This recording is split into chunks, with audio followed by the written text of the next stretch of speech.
오늘 에스더서 5장 말씀 십자가를 의지하는 그리스도인이라는 제목으로 같이 우리 말씀 나누고 은혜 나누겠습니다.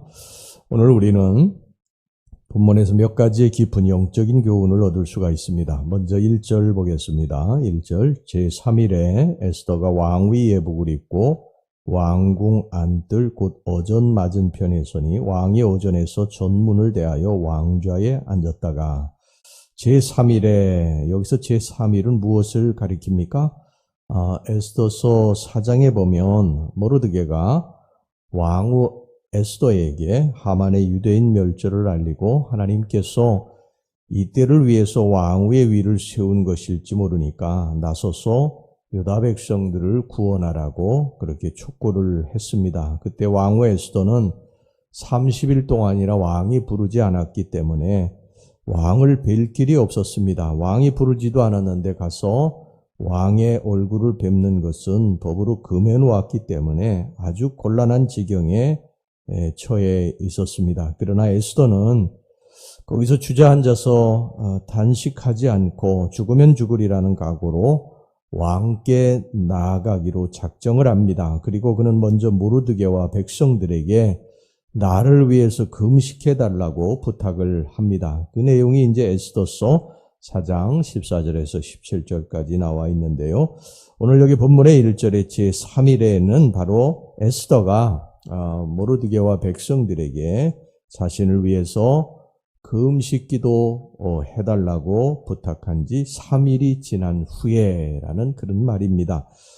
모르드게와 백성들은 에스더가 자신을 위해서 금식 기도를 해달라고 그래서 자기가 왕께 나아가겠다고 죽으면 죽으리라는 그러한 마음으로 나아가겠다고 부탁했을 때 그대로 그것을 이행했습니다. 에스더서 4장 17절을 다시 한번 보겠습니다. 모르드게가 가서 에스더가 명령한 대로 다 행하니라. 그 부탁한 금식 기도 후에 그 금식 기도가 끝난 후에 에스더가 왕에게 나아갔다는 것입니다. 기도했기 때문이죠. 본인도 기도하고 모르드게와 모든 백성들이 자신을 위해서 금식 기도한 후에 하나님 앞에 기도한 후에 이 에스더가 나아갔다는 것입니다. 왕에게 죽으면 죽으리라고 나아갔다고 하는 것입니다. 여기서 우리 신앙인들이 어떻게 살아야 하는가를 우리는 분명히 여기 깨달을 수가 있는데요. 무엇을 하든지 우리는 하나님 앞에 먼저 기도하고 나아가야 된다. 발이 먼저 나가서는 안 된다. 무엇을 하기 전에 하나님 앞에 기도한 후에 나가야 된다. 우리의 몸에 병이 들었을 때 물론 병원에 가야 됩니다. 그러나 먼저 무엇을 해야 된다고요? 기도하고 병원에 가야 된다. 이게 신앙인의 순서입니다. 우리가 어떤 사업을 구상한다. 그러면 그 사업을 시작하기 전에 하나님 앞에 먼저 기도하고 사업을 시작해야 된다. 그런데 우리는 많은 사람들이 그렇게 하지 않아요. 몸이 병이 든 후에 또 기도하지 않고 병원에 가서 뭐 이것저것 다 해보다가 안 되면 그때 기도하기 시작합니다. 그때 우리가 사업도 보면요, 사업도 다 벌려놓고 사업이 어렵고 힘들면 그제서 이제 하나님을 찾고 기도합니다. 여러분, 이것은 우리 신앙인이 잘못된 것입니다. 먼저 무엇을 하기 전에 하나님 앞에 기도한 후에 본인도 또 기도하지만 또 교회 목회자에게 기도를 또 부탁하고 또 속장 강사에게 기도를 부탁하고 중보기도 부탁한 후에 무엇이든지 이제 발이 움직여야지 되는 줄로 믿습니다. 오늘 여기 그 다음에 또 우리들이 살펴봐야 될 것이 있는데요. 기도했으면 두려워하지 말고, 조금도 두려워하지 말고 나아가라. 이 에스더는 기도 부탁한 후에, 금식 기도 부탁한 후에 죽으면 죽으리라고 하는 그러한 마음으로 나아갔다고 하는 것입니다.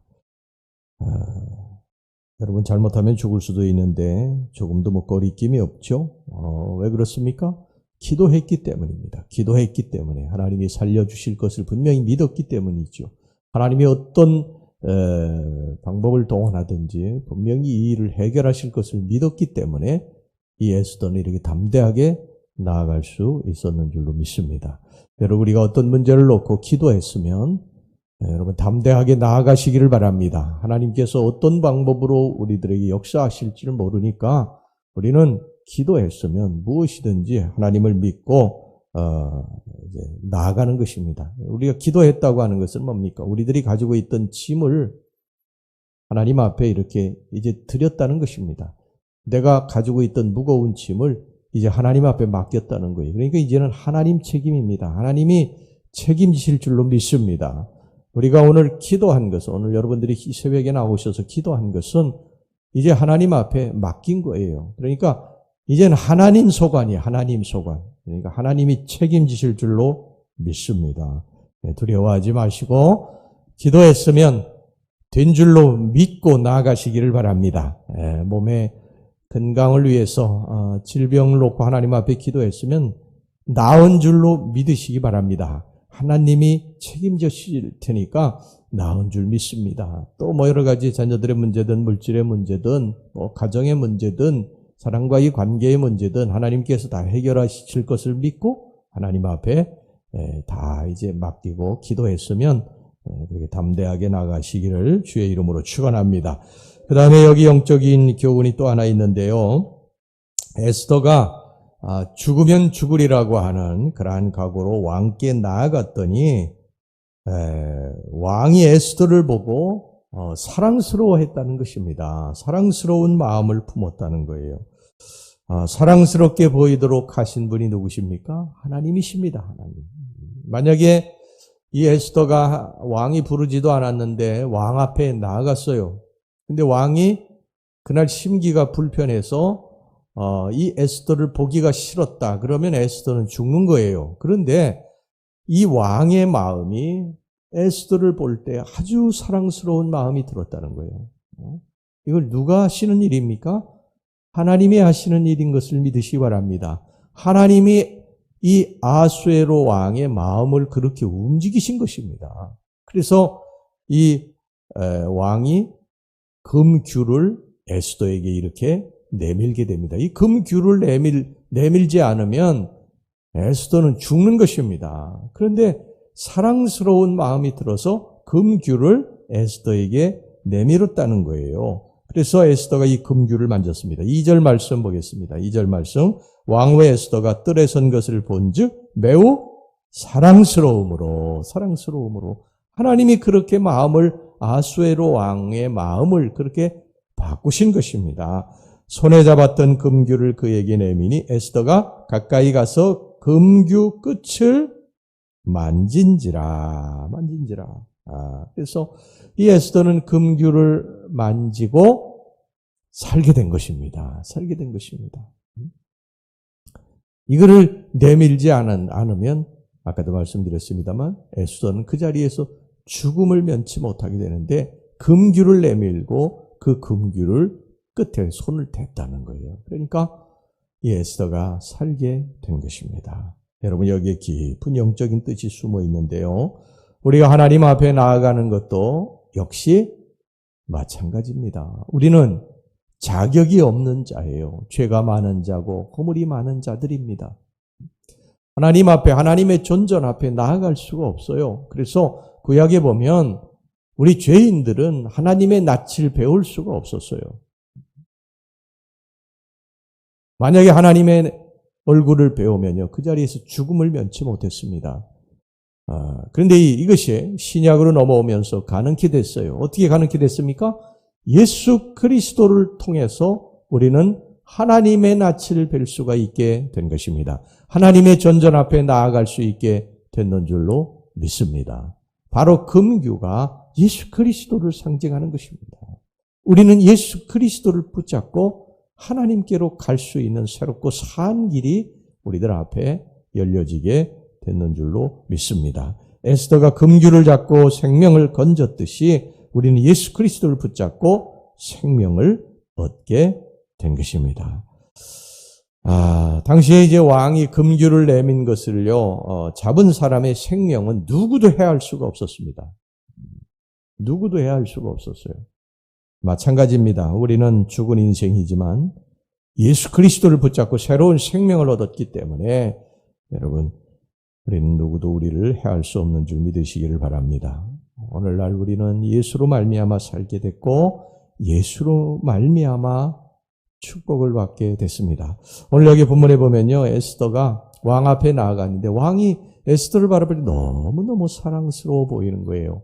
그래서 금규를 내밀었는데 금규를 내민 것뿐만 아니라 이 왕이 뭐라고 에스더에게 그러냐면 이 나라의 절반이라도 내가 너에게 주겠다고 그렇게 약속을 하게 됩니다. 그러니 그 왕후 에스더를 바라보는 눈이 얼마나 사랑스럽고 그 마음이 얼마나 사랑스러웠으면 그렇게 이야기를 했겠어요. 여러분, 하나님이 우리를 바라보시는 눈도 바로 그렇습니다. 우리는 하나님 앞에 부족하고 허물도 많고 죄도 많은 그런 사람들이지만 하나님이 우리를 예수 그리스도를 통해서 이렇게 보시기 때문에 우리를 늘 사랑스러운 눈빛으로 바라보시는 것을 믿으시기를 바랍니다. 부모가 자녀를 바라보는 눈빛을 보셨어요? 세상에서 제일 사랑스러운 눈으로 자녀를 바라보지 않습니까?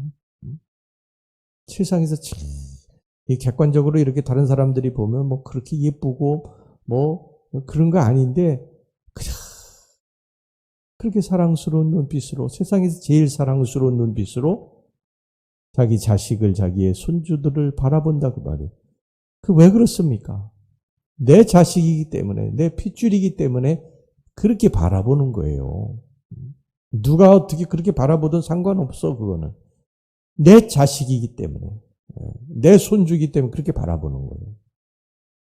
하나님이 우리를 바라보시는 것은요, 우리가 부족하고 허물도 많고 흠도 많아. 그런데 하나님 우리를 바라보시는 것은 우리가 하나님의 자녀가 됐기 때문에 누구를 통해서? 예수 그리스도를 통해서 자녀가 됐기 때문에 하나님이 그런 사랑스러운 눈으로 우리를 바라보시는 줄로 믿습니다. 그러면 하나님이 우리를 그렇게 바라보시면요, 모든 것 다 이제 이루어진 것입니다. 그렇게 사랑스러운 눈빛으로 우리를 바라보시는데 뭐 나라의 반이라도 에스더에게 주겠다고 이렇게 말하는 왕인데 그 청을 들어주지 않겠습니까? 오늘 이 새벽에도 하나님이 우리를 그런 눈빛으로 바라보시는 것을 믿으시기 바랍니다. 그러니까 우리는 무엇이든지 구하면 됩니다. 구하고 오늘 여러분들 마음이 기쁘고 행복하고 하나님으로부터 응답받아서 축복받고 돌아가시는 여러분들이 되시기를 주의 이름으로 축원합니다. 기도합시다.